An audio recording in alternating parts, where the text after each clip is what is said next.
Thank you, Madam President, members. I know it's very late in the evening, and I know that that we don't have a deadline.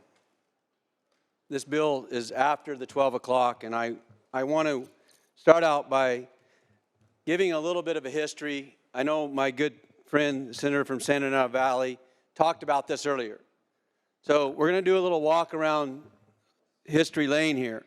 In 2006, we had AB 32, which was the Favli bill, which created the greenhouse gas levels to 1990. And that was moving us forward to set the stage for the world. In 2008, we had Proposition 1, which was the high-speed rail bond, which was $9 billion approved by the voters to reduce carbon in California.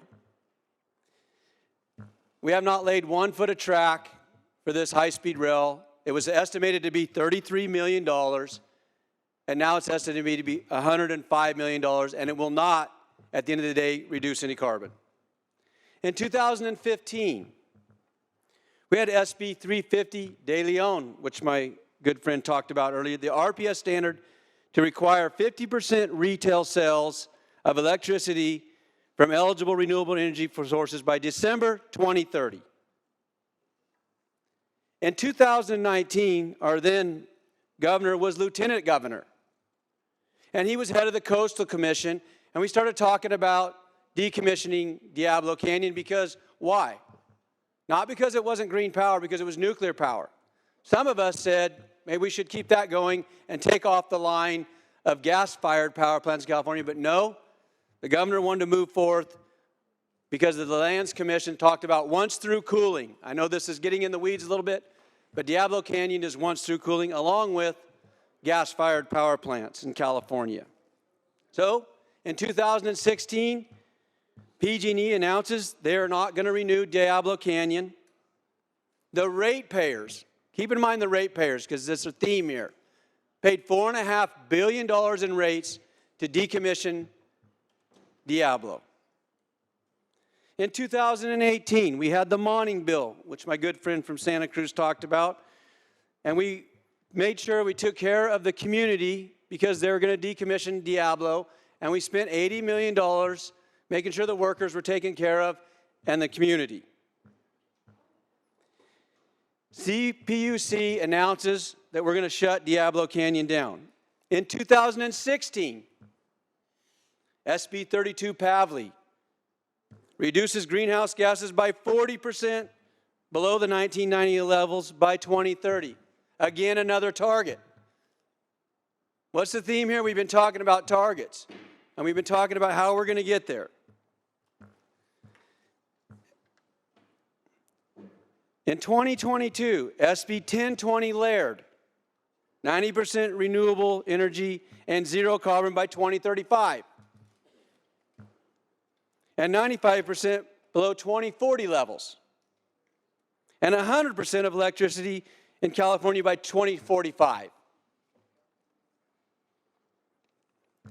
Just tonight, we had SB 2133, or AB Quirk, to do 55. Thank God it died. Apparently it's dead over in the other house. We have budget trailer bills to reopen power plants just a couple of months ago because we have an energy shortage. What have we been doing for the last 16 years besides setting goals and destroying rates in California? That's what we've been doing. Now I know that it's late in the night and Californians are sleeping and they don't know what's going on in this house. But what have we gotten overall? What have we really achieved? We've achieved nothing other than higher rates and California's goals. And we set goals, we spend money on targets, and we fail. This is a total failure. And now we're in a crisis. Why? Because in 2024, the power plant is going to be shut down. So we have created this crisis by no planning, a theme I've been talking about tonight on every single bill. And what's going to happen? PG&E has put the governor in a box. What? They're going to get their money. They're putting him in a box, and he has to do something. Because in 2024, when this power plant shuts down, and it's 8.9% of California's energy, there's not going to be energy on. It has nothing to do with today. It has to do with 2024. And it has to do with PG&E allowing to take advantage of the ratepayers once again. And not only just PG&E customers this time, but every one of you who is in another IOU or a municipality is going to pay. The rates are going up on Californians. And I don't know about you, but the cost across our state is 76% higher than any other state. So what has happened? We're boxed in. And what has he done? He's paid off. He's bought off all the members that don't like nuclear, giving you something for your district, promising you something that he will never deliver. You're not going to have wind in 10 years on the ocean. Guaranteed. You can't get through the permit process, and it won't happen. This crisis is created by a governor and a legislature that has no plan. Sorry for yelling at you, but for God's sake, let's have a plan. And now we're crazy. What's happening to Californians? They're getting destroyed because their energy rates are high. They're leaving California. And we're supposed to set the model for the world. We've been talking about it all night with all these goals. And now, you want me to come and bail out the governor? No, we don't have to do this in any time. That power plant's not going to shut down for 2 years. Nobody's going to lose their job.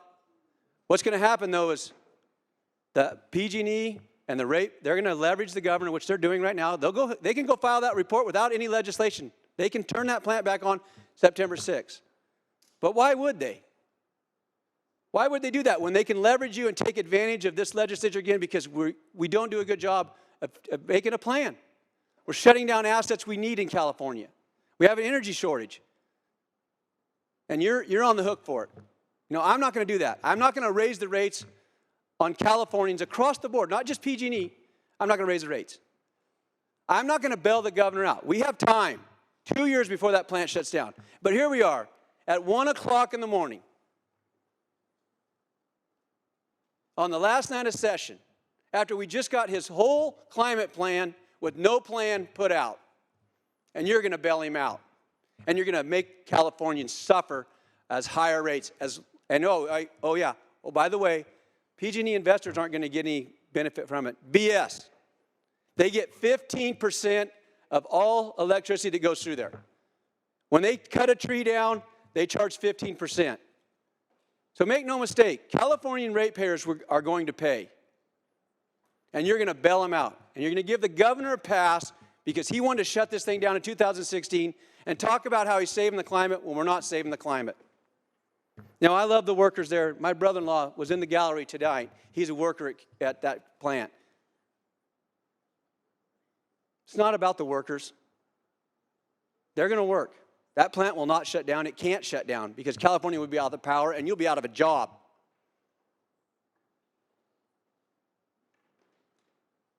Hey, it's time. It's 1 o'clock in the morning. This is not our crisis. We did not create this crisis. Somebody else that set targets created the crisis. And you're going to bail him out, not me. And you know who else is going to bail him out? The ratepayers of California and our constituents. Not on my watch. I know I'm kind of strong tonight, and I know you're shaking your heads over there and saying, no, that's not true. It's true. We have no plan for our renewable future. We just set targets. We do a victory lap. And at the end of the day, Californians are suffering, and we're not leading the world. We're just cost-shifting all of our stuff to some other country where they pollute the world, they don't take care of their workers, all the things we care about. Do the right thing. Let's put this off.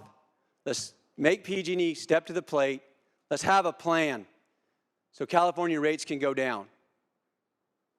I'm not going to vote for this bill tonight. I'm going to lay off because I think we need to spend the time, not at 1 o'clock in the morning on the last night of session, to bail out Gavin Newsom's poor planning for this state.